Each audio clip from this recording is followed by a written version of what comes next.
complete the development so that we get that window pane effect.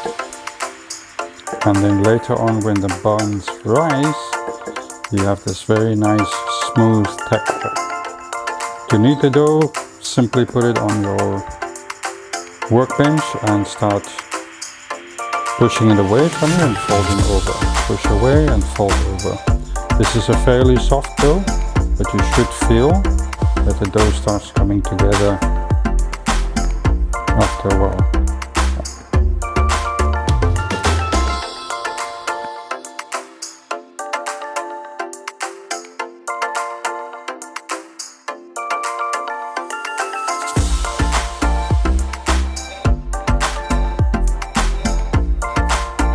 We'll take each of them, and there's a few ways you can shape it.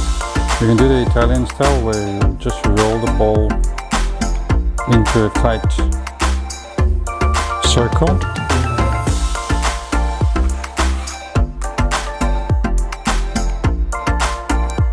Or you can take the piece of dough and you can stretch and fold in your hand